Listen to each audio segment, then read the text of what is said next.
Oh man, them chicks were big as hell too. Them shit. Some of that. There was some scary bitches on that damn field.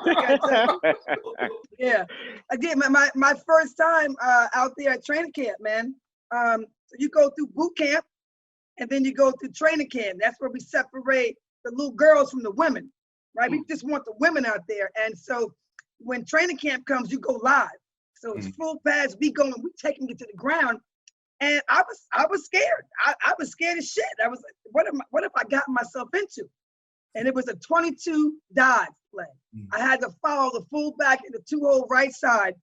And I look up, and there's this big white chick named Sarah Skeeper. I'll never forget it. Big chick.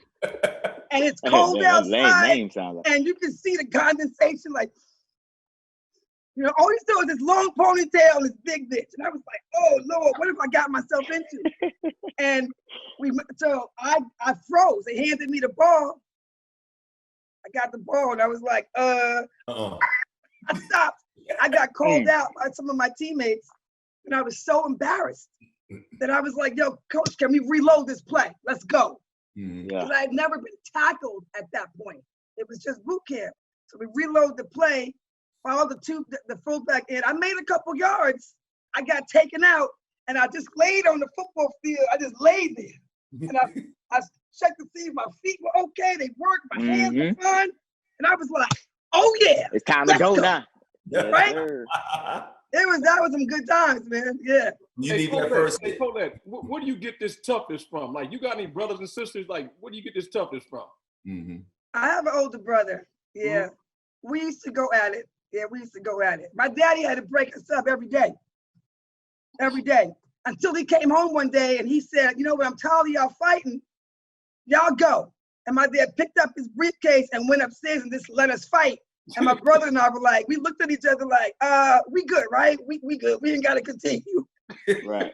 But can I tell you something? Some tells me that your dad actually saved your brother's life. Right? Yeah, most definitely. You're probably right about that. Something tells me that you would have whooped your brothers in any other man's ass. Real talk. Mad as hell that day. As a matter of fact, Empress D says Collette sounds like she plays spades cutthroat.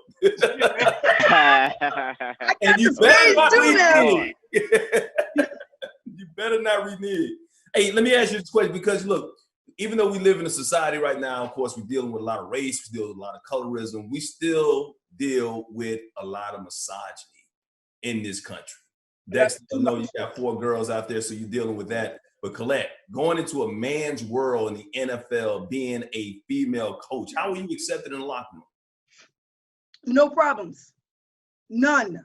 Zero, zilch, no problems. Highest respect ever from all those guys. Highest respect.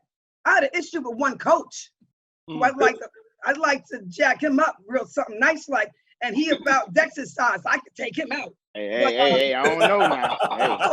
Hey, look, check on that McCluster fit now, but we'll get to that later on. Look, I got guns too. Yeah, okay. Hey, we can both fire tomorrow. What was his problem with you? What was his problem with you? He didn't like me from the moment I got there. Because you're a woman? I didn't ask him. He didn't tell me, but something was up. The moment I got there, I went right in his office and I gave him the whole rundown of his history, his college career, his NFL career. He scouted before he coached in the NFL. I ran it down there and he just did this. He looked up and I'm standing in the doorway and he's got his computer and I'm talking. He looks at me, rolls his eyes and looks back at the computer screen and I'm just still talking. And then eventually it got uncomfortable and I was like, okay, so let me just. Who is this man's wife? We gotta know. No, he was a brother. Oh, wow. He's a brother, but like for instance, Coach Bowles, all the coaches were amazing to me except for that one. You know what? That's applicable to like anywhere you go to work. You're always gonna have one manager, one supervisor, one pain in the ass colleague. I had my one. I did, you know. And but I got treated fine. You've been playing football all your life. You know how it is. It's a man's game, it's a boys' sport. Right. Girls aren't allowed to play. You know, how do you think some of your teammates, former, present, past, whatnot, would have adapted to having a woman coach? Because a lot of times they don't even like women in the locker room as media members. So we understand what it might be like to have somebody around all the time as a coach.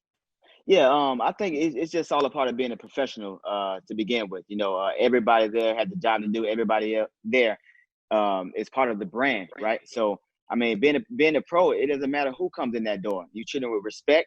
And I think, you know, some of the guys that I played with and the teams that I've been around, I don't think it would have been a problem because they know if it was a problem, she gonna handle that. And you can see that off rip. But I think it'd be the utmost respect. I think everybody would have welcomed it, and you know, it's gonna be a continued trend, I believe.